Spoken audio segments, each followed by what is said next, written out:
আসসালামু আলাইকুম।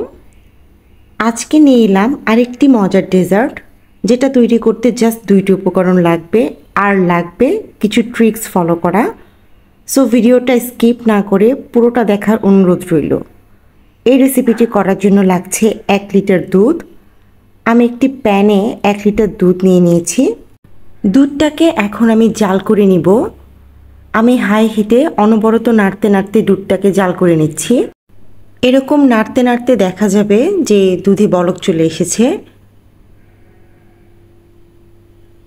বলক চলে আসলে আমি এরকম উপরে যখন সর পড়ে যাবে এই উপর থেকে সরটা এক সাইডে রাখবো, রেখে মাঝখানে আবার এরকম নেড়ে নিব যাতে দুধ প্যানের তলায় লেগে না যায়। উপর থেকে সর এরকম এক সাইডে রেখে নিচ্ছি। এই ট্রিক্সটা কিন্তু মাস্ট বি ফলো করতে হবে। নিচে এইভাবে নেড়ে দিচ্ছি। এই ট্রিক্সটা ফলো না করলে দুধের সরগুলো আপনারা জমাতে পারবেন না, এটা কিন্তু দুধের সাথে মিলিয়ে যাবে। খুব ভালো মতো এই ট্রিক্সটা ফলো করতে হবে। দুধে বারবার এরকম সর জমা হবে এবং আমি এরকম এক সাইডে এরকম জমিয়ে রাখছি।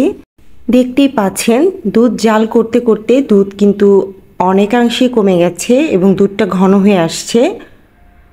কিছুক্ষণ পর পর এরকম সর জমিয়ে নিচ্ছি। ডেজার্টের জন্য দুধটা কিন্তু একদম রেডি হয়ে গেছে।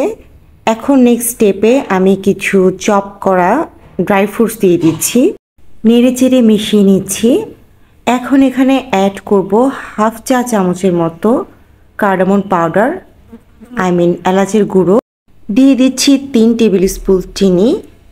চিনিটা লাস্টে অ্যাড করছি। দুধটা ঘন হওয়ার পর চিনি অ্যাড করলে চিনির পরিমাণটা আপনারা পারফেক্টলি বুঝতে পারবেন, কারণ দুধ ঘন হয়ে আসলে এমনিতেও কিন্তু দুধের আইটেমগুলো কিছুটা মিষ্টি হয়ে যায়। এটার কনসিস্টেন্সিটা ঠিক এরকম হবে। নেক্সট স্টেপে আমি হাফ কাপের মতো ম্যাঙ্গো পিউরি নিয়ে নিচ্ছি। সাথে নিয়ে নিচ্ছি 1 টেবিল স্পুন পরিমাণ চিনি। নিয়ে মিশিয়ে এটাকে কিছুক্ষণ জাল করে নিব।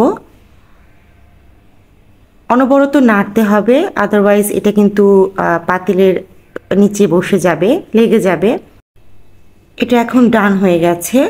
এখন আমি সেই প্রিপেয়ার করে রাখা দুধের সাথে আমি ম্যাঙ্গো পিউরিটা অ্যাড করে দিচ্ছি। এখন এটাকে ভালো মতো মিক্স করে নিচ্ছি। ক্রিমি ক্রিমি এই ডেজার্টটা খেতে এত মজা যে আপনারা না করে খেলে বুঝতেই পারবেন না। ডেজার্টটা অলমোস্ট রেডি। এখন আমি ডেজার্টটা ডেকোরেট করে নিচ্ছি। আমি কিছু কিউব করে রাখা আম উপরে দিয়ে দিচ্ছি। নেক্সট আমি দিয়ে দিব কিছু ড্রাই ফ্রুটস, এভাবে উপরে সাজিয়ে নিচ্ছি। সো দেখতেই পাচ্ছেন তৈরি হয়ে গেল খুবই মজাদার এবং সহজ একটি ডেজার্ট। এটা অবশ্যই ঈদে ট্রাই করবেন, আমি তো বানাচ্ছি। যারা আমার মতো লাইট মিষ্টি পছন্দ করেন তারা এই ডেজার্টটা মাস্ট ট্রাই করবেন। আশা করছি খুবই ভালো লাগবে। আমার চ্যানেলের নতুন নতুন রেসিপিগুলো ভালো লেগে থাকলে ফ্রেন্ডস অ্যান্ড ফ্যামিলির সাথে শেয়ার করে দিবেন। আমার ইউটিউব চ্যানেলটি সাবস্ক্রাইব করে দিবেন। আমার জন্য অনেক অনেক দোয়া করবেন। নিয়মিত রেসিপিগুলোর আপডেট পেতে ফেসবুক পেজটি ফলো করে রাখবেন। ধন্যবাদ সবাইকে। আসসালামু আলাইকুম। আল্লাহ হাফেজ।